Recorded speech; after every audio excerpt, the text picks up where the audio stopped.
Good morning, Oklahoma. I'm Curtis Hare and welcome to SUNUP.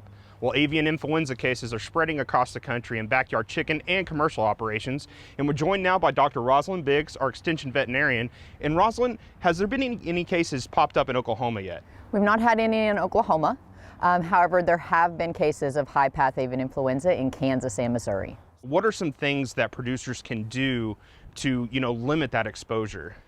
The basic primary thing is biosecurity in all types of flocks, whether those are in commercial flocks or backyard flocks, that we're taking those biosecurity measures, keeping the separation and the isolation present for those birds, and making sure we're keeping the wild, in particular waterfowl, not having some intermingling between our domestic poultry and those wild birds. So, just to start off, what are some measures, like actual physical measures, that they can take to separate those from the wildfowl? Sure, absolutely. One of the main things we've seen, because again, we see it in our waterfowl, we want to make sure that our backyard birds are not sharing common water sources, where we might have ducks or geese in particular in the pastures or that sort of thing.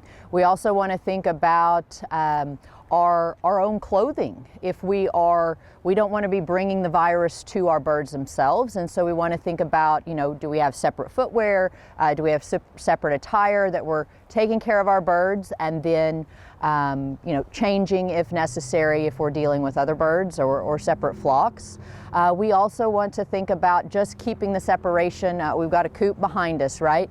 Making sure that we don't have fecal matter from wild birds that can enter that space, particularly if it's an open top type coop or housing type area, that those interactions, again, the interface between wild birds and our domestic poultry is not happening. So, is this a virus? Is it zoonotic at all? Does there need to be any concerns there? In very rare cases, and usually that is really direct contact between birds with high-path avian influenza and humans, we can see some transmission there. So that's one of the primary reasons why our animal health officials, as well as our human health officials, are concerned about this virus.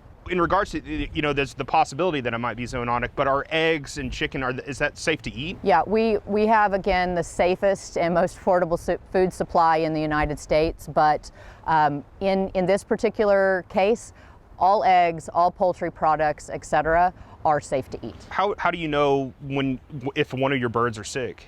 This is a very significant virus, particularly for our poultry species.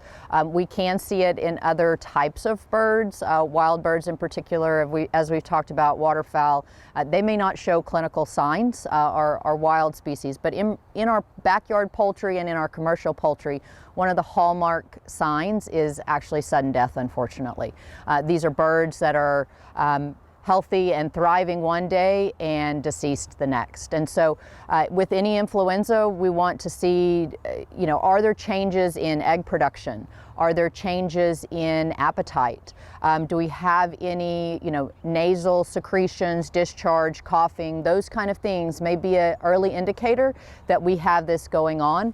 And we want to encourage producers, wherever you are in the state of Oklahoma, to, if you see signs that are concerning for you, to call the Oklahoma Department of Agriculture. You can call your extension educator as well. They have all those resources. We want to report those concerning signs in our bird species and have someone come out and take a look, because we have great producers here in Oklahoma, and we want to make sure we do a good job to keep people in business. So, going forward, like we said, it's not in Oklahoma yet. It could be. What are some, kind of final thoughts that you want to get out there? Like, just to, it is a stressful time, but is there anything that you could offer that, there are things that you can do to help stop Absolutely. this? Whether you are a commercial producer or whether you're a backyard producer, we need to focus on biosecurity. We've got some great extension resources, in particular our online course that people can take, but also take a look at our fact sheets as well as what's being put out by the Oklahoma Department of Agriculture and the U.S. Department of Agriculture on specific measures that make the most sense for your operation. Dr. Rosslyn Biggs, Extension Veterinarian here at Oklahoma State University. And if you'd like a link to some of those extension resources that she mentioned, go to our website, sunup.okstate.edu.